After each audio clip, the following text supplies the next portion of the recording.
Assalamualaikum warahmatullahi wabarakatuh. Perkenalkan, nama saya Fania Sani Almirah, NIM 86 dari kelas 3B PPSI Universitas Muhammadiyah Purwokerto. Pada kesempatan kali ini saya akan menjelaskan mengenai materi teori relevansi 1, teori relevansi 2, pragmatik dan pikiran, bentuk-bentuk pragmatik, lokusi, ilokusi, dan perlokusi, implikatur, praanggapan, dan deiksis, serta maksim kerjasama dan maksim kesopanan atau kesantunan untuk memenuhi ujian akhir semester Gasal mata kuliah pragmatik. Materi yang pertama yang akan saya bahas yaitu teori relevansi 1. Teori relevansi adalah sebuah teori yang digunakan untuk memahami atau menafsirkan ucapan, sedangkan teori komunikasi adalah strategi yang akan menghasilkan alat dan kerangka kerja pada suatu hal yang akan dilaksanakan. Hubungan dari keduanya adalah teori relevansi ini merupakan teori dasar untuk memahami konteks komunikasi, dan komunikasi yang baik adalah apabila pembicara dan pendengar saling memberikan informasi yang relevan atau saling berhubungan. Hubungan teori relevansi dengan kognisi adalah relevansi merupakan proses kognisi yang penting, yang mana kognisi sendiri berarti suatu bentuk anggapan yang bersifat sementara yang didapatkan setelah proses berpikir. Jadi dalam sebuah proses pemahaman komunikasi diperlukan sebuah anggapan atau hipotesis dari pesan yang disampaikan oleh komunikator. Kemudian kritik filosofis terhadap teori relevansi. Jadi kritik filosofis terhadap teori relevansi itu berupa positivisme logika, karena pada dasarnya teori relevansi ini tidak dapat dukungan dari ilmu-ilmu yang lain. Maka dari itu positivisme logika muncul untuk melawan kondisi yang berhubungan dengan kebudayaan. Materi yang kedua yaitu tentang teori relevansi 2. Materi yang akan saya bahas dalam teori relevansi 2 yang pertama yaitu teori Putnam tentang positivisme. Positivisme adalah suatu pernyataan yang dimana kebenarannya itu tidak dapat dibuktikan secara langsung, tetapi harus dibuktikan dengan pengalaman, dan pernyataan tersebut dianggap tidak memiliki makna. Contohnya dalam sebuah pernyataan, seseorang yang belajar dengan tekun dan giat tentunya nantinya akan memperoleh ilmu yang sangat bermanfaat bagi kehidupannya kelak. Kalimat tersebut kebenarannya harus dibuktikan dengan pengalaman terlebih dahulu. Kemudian materi yang kedua terdapat reduksionisme ilmiah teori relevansi. Reduksionisme ilmiah teori relevansi adalah penjelasan suatu makna wacana ilmiah yang ada kaitannya dengan kondisi-kondisi pengamatan. Untuk memperoleh sesuatu makna dari wacana ilmiah tersebut, kalimat itu harus diterjemahkan secara kompleks. Contohnya yaitu dalam sebuah pernyataan, dalam sosiologi sastra, apabila ingin mengetahui suatu makna dari wacana ilmiah harus melakukan sebuah pengamatan. Sejauh ini, kita telah menyelidiki tuduhan reduksionisme ilmiah Putnam terhadap positivisme logika. Dalam bagian ini, kita akan membahas bagaimana tuduhan serupa dapat dikembangkan untuk menentang ciri-ciri penting teori relevansi yang diungkapkan oleh Stepper dan Wilson. Apa itu ciri-cirinya? Jadi ciri-cirinya itu terdapat 3. Yang pertama, ada kaidah-kaidah eliminasi, entry logika, konsep-konsep. Yang kedua, ada peran deduksi dalam memahami ujaran. Dan yang terakhir, terdapat konsep fungsional konfirmasi. Mari kita bahas satu persatu ciri-ciri tersebut.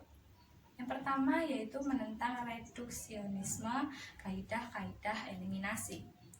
Reduksionisme kaidah-kaidah eliminasi merupakan suatu pernyataan yang dalam pengungkapan menggunakan berbagai variasi, tetapi pada dasarnya struktur konsep tersebut tidak berubah.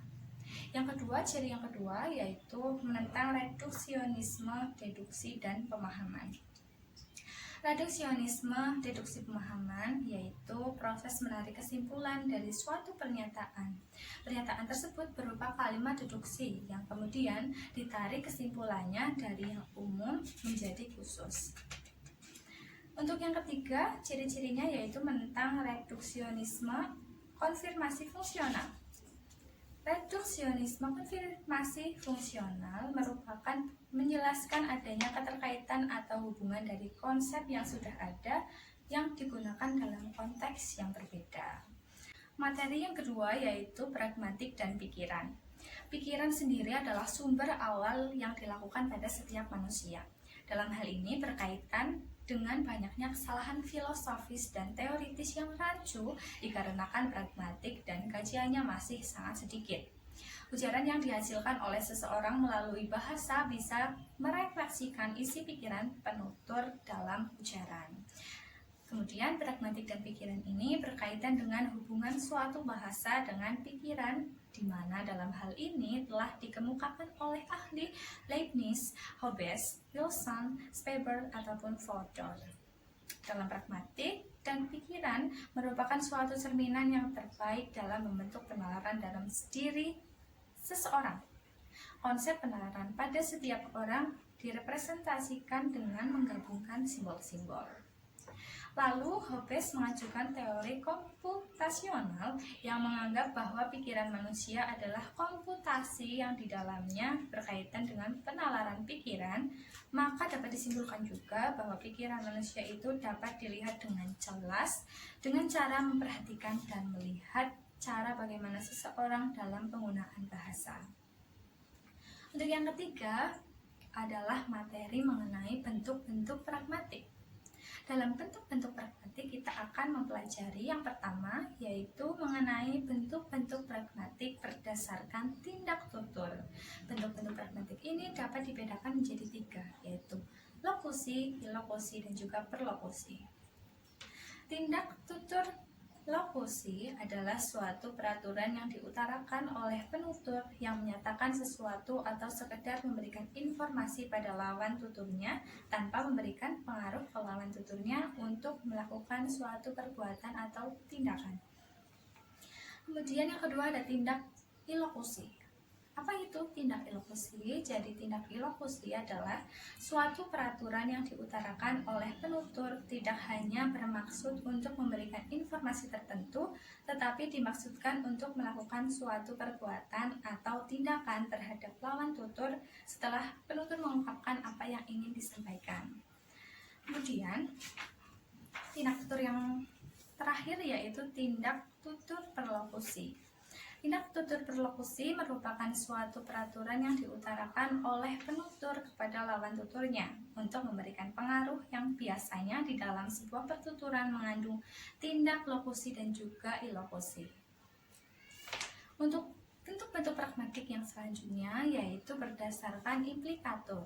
Terdapat dua macam implikatur. Yang pertama yaitu implikatur konvensional, yaitu bentuk-bentuk ungkapan atau tuturan yang makna ujarannya itu secara umum telah disepakati dan diterima oleh masyarakat. Yang kedua ada implikatur percakapan yang merupakan bentuk ungkapan atau percakapan yang menimbulkan makna tersirat di dalamnya. Yang ketiga, bentuk-bentuk pragmatik terbagi menjadi rujukan atau referensi. Bentuk-bentuk pragmatik menjadi dua macam, dibedakan atas anafora dan katafora. Anafora sendiri adalah kata-kata yang sudah disebutkan sebelumnya kemudian disebutkan kembali dengan kata ganti, tetapi kata tersebut merujuk pada kata yang telah disebutkan sebelumnya. Kemudian yang kedua ada katafora. Katafora adalah suatu kata atau frasa yang akan menjelaskan sesuatu pada kalimat berikutnya. Bentuk-bentuk pragmatik yang selanjutnya yaitu berdasarkan prinsip kerjasama. Bentuk-bentuk pragmatik dapat dibedakan menjadi 4, yaitu maksim kuantitas, maksim kualitas, maksim hubungan, dan maksim cara. Yang pertama yaitu maksim kuantitas. Maksim kuantitas adalah sebuah aturan percakapan atau peristiwa tindak tutur di mana setiap penutur dan lawan tutur atau yang terlibat dalam suatu percakapan memberikan sumbangsi secukupnya terhadap apa yang dibutuhkan. Kemudian yang kedua, terdapat maksim kualitas. Maksim kualitas sendiri adalah sebuah aturan percakapan atau peristiwa tutur di mana penutur dan lawan tutur memberikan informasi dan fakta sebenarnya terhadap suatu percakapan. Yang ketiga, terdapat maksim hubungan atau relevansi. Maksim relevansi yaitu sebuah aturan percakapan atau peristiwa tutur di mana penutur dan lawan tutur dalam peristiwa tutur atau peristiwa percakapan apa yang disampaikan diutarakan saling berhubungan atau saling berkaitan agar dalam peristiwa percakapan berjalan dengan lancar. Kemudian maksim yang selanjutnya adalah maksim cara. Maksim cara adalah sebuah aturan percakapan atau peristiwa tutur di mana penutur dan lawan tutur menyampaikan sesuatu secara langsung, tidak menimbulkan kebingungan atau ambigu, tidak samar-samar, tapi secara jelas dan runtut atau sistematis. Kemudian bentuk-bentuk pragmatik yang kelima yaitu berdasarkan prinsip kesopanan. Bentuk-bentuk pragmatik ini dapat dibedakan menjadi 6. Yang pertama yaitu maksim kebijaksanaan. Maksim kebijaksanaan sendiri adalah aturan percakapan yang prinsip pada memberikan dampak keuntungan sebesar-besarnya kepada lawan tutur dan memberikan kerugian sekecil-kecilnya kepada lawan tutur untuk memberikan rasa kesopanan. Kemudian maksim yang selanjutnya adalah maksim penerimaan atau kedermawanan. Maksim ini memiliki aturan percakapan yang berprinsip kepada memberikan keuntungan yang sekecil-kecilnya kepada diri sendiri dan memberikan kerugian sebesar-besarnya kepada diri sendiri untuk memberikan kesopanan dalam peristiwa percakapan. Kemudian untuk maksim yang ketiga yaitu maksim kemurahan atau pujian. Maksim ini aturan percakapan yang memberikan pujian dan sanjungan sebesar-besarnya kepada orang lain dan memberikan cap negatif kepada orang sekecil-kecilnya kepada orang lain. Maksim yang keempat yaitu maksim kerendahan hati. Maksim ini atau maksim kerendahan hati adalah aturan percakapan yang membuat kita merasa selalu merendah sebesar-besarnya tanpa melakukan sebuah kesombongan. Kemudian untuk maksim yang kelima yaitu maksim kesepakatan atau kecocokan. Maksim ini yaitu aturan percakapan di mana terjadi kesepakatan atau kecocokan sebesar-besarnya antara lawan tutur dan juga penutur atau dari diri sendiri dengan orang lain. Kemudian untuk maksim yang terakhir adalah maksim kesimpatian. Maksim ini memiliki aturan percakapan yang memberikan rasa simpati atau empati yang sebesar-besarnya kepada orang lain dan memberikan ketidaksimpatian sekecil-kecilnya kepada diri sendiri. Kemudian untuk bentuk-bentuk pragmatik yang keenam yaitu berdasarkan peranggapan. Bentuk-bentuk pragmatik dapat dibedakan menjadi 2, yaitu peranggapan semantik dan peranggapan pragmatik. Peranggapan semantik sendiri yaitu asumsi dari suatu pernyataan untuk ditarik kesimpulan tetapi melihat suatu kondisi dari pernyataan tersebut. Untuk yang kedua yaitu peranggapan pragmatik. Peranggapan pragmatik sendiri memiliki asumsi dari suatu pernyataan yang dapat ditarik kesimpulan bukan hanya melihat dari konteks pernyataan tetapi melihat situasi dan kondisinya. Kemudian materi yang selanjutnya yang akan saya bahas yaitu mengenai lokusi, ilokusi, dan juga perlokusi. Yang pertama yaitu lokusi. Lokusi yaitu tindak tutur untuk menyatakan suatu informasi tanpa ada perintah melakukan tindakan sesuatu. Contohnya dalam pernyataan kasus positif COVID-19 di Indonesia per 1 Januari 2021 menjadi 751.270 jiwa. Kemudian yang kedua ada tindak tutur ilokusi, yaitu tindak tutur yang berfungsi untuk menyatakan informasi, dapat juga untuk memerintahkan sesuatu melakukan tindakan. Contohnya yaitu dalam kalimat, kamarmu sangat berantakan.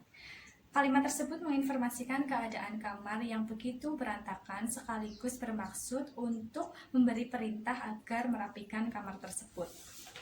Kemudian tindak tutur yang selanjutnya yaitu tindak tutur berlokusi. Tindak tutur ini berupa ujaran yang dituturkan untuk memberikan informasi, melakukan tindakan, dan dapat juga mempengaruhi lawan tuturnya. Contohnya dalam pernyataan jalanan ibu kota sudah banyak yang berlubang. Makna ilokusi dalam pernyataan tersebut bahwa supaya berhati-hati ketika melintasi jalanan ibu kota. Adapun makna perlokusi yang diharapkan agar pemerintah bergerak untuk melakukan perbaikan jalan. Materi selanjutnya mengenai implikatur, peranggapan, dan juga deixis. Implikator sendiri yaitu suatu ujaran yang dinyatakan secara tidak langsung atau menyiratkan informasi yang berbeda dengan sebenarnya yang diucapkan. Implikator sendiri memiliki dua jenis. Yang pertama yaitu implikator konvensional, yaitu sebuah ujaran yang sudah ditetapkan bersama secara masyarakat umum dan juga sudah diterima oleh masyarakat. Contohnya pada kalimat Indonesia negara sangat ramah. Kalimat di atas memberi informasi bahwa orang Indonesia itu terkenal sebagai orang yang sangat ramah kepada siapapun dan mudah untuk berteman. Kemudian implikator yang kedua yaitu ada implikator percakapan atau non-konvensional. Artinya suatu ujaran yang ada di percakapan dengan makna yang tersirat tetapi makna tersebut berbeda dengan makna yang sebenarnya. Contohnya dalam sebuah percakapan, banyak tanaman di kebun yang layu. Kemudian dijawab, ya saya tahu, mari kita ambil air di sungai. Dalam kalimat tersebut mempunyai informasi untuk segera menyiram tanaman yang ada di kebun. Kemudian kita akan bahas mengenai peranggapan. Peranggapan adalah sebuah asumsi atau dugaan sebelumnya dalam kegiatan bertutur agar tidak terjadi kesalahan dalam menafsirkan informasi. Dapat dikatakan bahwa penutur mempunyai asumsi lain tentang suatu informasi sebelum dituturkan kepada lawan tuturnya. Peranggapan mempunyai dua jenis. Yang pertama yaitu ada peranggapan semantik dan juga ada peranggapan pragmatik. Peranggapan semantik yaitu suatu peranggapan yang mempunyai makna dari kalimat pernyataan yang memperhatikan tata bahasanya. Contohnya yaitu pada kalimat Ani berusia 3 tahun. Pada kalimat tersebut memuat makna sehingga timbul peranggapan bahwa Ani sudah bisa berjalan dan mulai berbicara, dan Ani sedang dalam tahap yang lincah-lincahnya. Kemudian peranggapan pragmatik yaitu suatu peranggapan yang mempunyai makna dari kalimat yang memperhatikan situasi ujaran tersebut. Contohnya pada percakapan kakek dan Doni. Kakek, Don, kaki kakek sakit sekali, Doni. Duduk dulu, kek. Pada percakapan tersebut memberitahu Doni bahwa kakinya itu sakit. Kalimat tersebut mempunyai makna dengan peranggapan bahwa sang kakek ingin beristirahat terlebih dahulu. Kemudian materi yang selanjutnya yaitu deixis. Deixis adalah sebuah kajian untuk mengetahui makna di sebuah kata atau kalimat yang merujuk pada suatu benda, orang, tempat, ataupun waktu yang dituturkan kepada lawan tuturnya. Deixis sendiri terbagi menjadi 3. Apa saja? Yang pertama yaitu deixis persona. Deixis persona adalah sebuah kalimat dari penutur yang dapat merujuk seseorang saat bertutur. Deixis persona sendiri terbagi menjadi 3. Ada deixis orang pertama yang ditandai dengan kata aku dan saya, deixis orang kedua yang ditandai dengan kata kamu, anda, dan engkau, dan orang ketiga yang ditandai dengan kata dia, beliau, dan ia. Contohnya dalam kalimat aku ingin pergi berdua saja denganmu. Dalam kalimat tersebut mempunyai kata yang merujuk pada orang pertama yaitu kata aku, dan kamu untuk merujuk pada orang ketiga. Kemudian deixis yang selanjutnya ada deixis waktu. Adalah sebuah kalimat dari penutur yang menggunakan perungkapan waktu sesuai dengan konteks karena hakikatnya waktu selalu berubah. Contohnya yaitu pada kalimat ayah pergi ke Jepang minggu depan. Kalimat tersebut menggunakan keterangan waktu yaitu kata minggu depan. Kemudian deixis yang terakhir adalah deixis ruang. Adalah sebuah kalimat dari penutur dengan menggunakan keterangan tempat untuk merujuk suatu tempat dalam sebuah percakapan atau tuturan yang ditandai dengan kata di, ke, dan dari. Contohnya, dari mana ayah? Kalimat di atas menanyakan suatu tempat yang telah dikunjungi oleh sang ayah. Materi yang terakhir yaitu mengenai maksim kerjasama dan maksim kesantunan atau kesopanan. Yang pertama mengenai maksim kerjasama atau prinsip kerjasama dalam sebuah komunikasi yang terjadi dalam percakapan antara penutur dan lawan tutur harus relevan atau berhubungan dengan konteks yang dibicarakan serta jelas agar mudah dipahami. Berdasarkan prinsip kerjasama, terdapat 4 aturan atau maksim percakapan atau bentuk pragmatik. Yang pertama yaitu ada maksim kuantitas. Maksim kuantitas sendiri adalah dalam sebuah percakapan, seseorang penutur memberikan informasi yang sesuai dengan kebutuhan lawan tuturnya. Contohnya pada pernyataan, orang buta itu sering mengikuti pengajian di sini.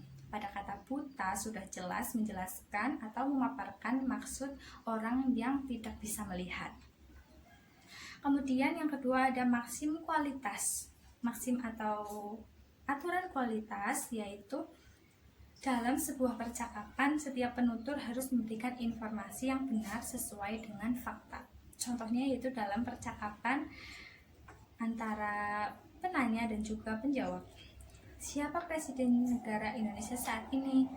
Bapak Joko Widodo. Wacana tersebut dianggap sudah menyatakan atau memberikan kontribusi atau informasi yang sebenarnya dan tidak melanggar maksim kuantitas.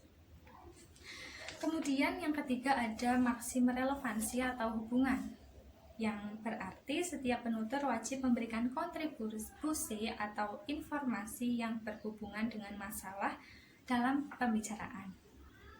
Contohnya yaitu dalam percakapan, berapa jarak dari rumahmu ke sekolah?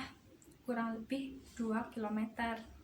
Pada dialog tersebut, jawaban informasi yang disampaikan ada relevansinya atau berkaitan dengan pertanyaan. Kemudian maksim yang selanjutnya adalah maksim cara atau maksim pelaksanaan. Maksim ini merupakan setiap penutur itu diminta berbicara secara langsung dalam pembicaraan serta memberikan informasi yang jelas dan sistematis. Contohnya pada dialog, apa yang kamu lakukan tadi pagi? Tadi pagi aku berolahraga lari mengelilingi lapangan dekat rumah. Setelah itu pergi ke pasar membantu ibu berbelanja sampai siang hari. Pada dialog tersebut, informasi yang diberikan oleh penjawab sudah jelas dan juga runtut atau sistematis. Kemudian materi selanjutnya yang akan saya bahas adalah mengenai berdasarkan maksim kesopanan. Terdapat 6 maksim atau aturan bentuk pragmatik. Untuk mengekspresikan maksim-maksim pada maksim kesopanan digunakan bentuk ujaran impositif, komisif, ekspresif, dan juga asertif. Yang pertama yaitu ada maksim kebijaksanaan. Maksim kebijaksanaan sendiri diungkapkan dalam ujaran impositif dan komisif. Berarti penutur mengurangi keuntungan dirinya dan memaksimalkan keuntungan untuk lawan tuturnya. Contohnya yaitu dalam dialog, tolong kurangi volume radionya. Maaf jika terlalu keras, jawaban dari penjawab. Kemudian pada yang kedua terdapat maksim penerimaan atau kedermawanan. Maksim ini digunakan dalam ujaran impositif dan juga komisif. Berarti dalam sebuah tuturan menghindari perkataan yang tidak mengenakan lawan tuturnya. Contohnya pada pernyataan, aku akan datang ke rumahmu malam ini.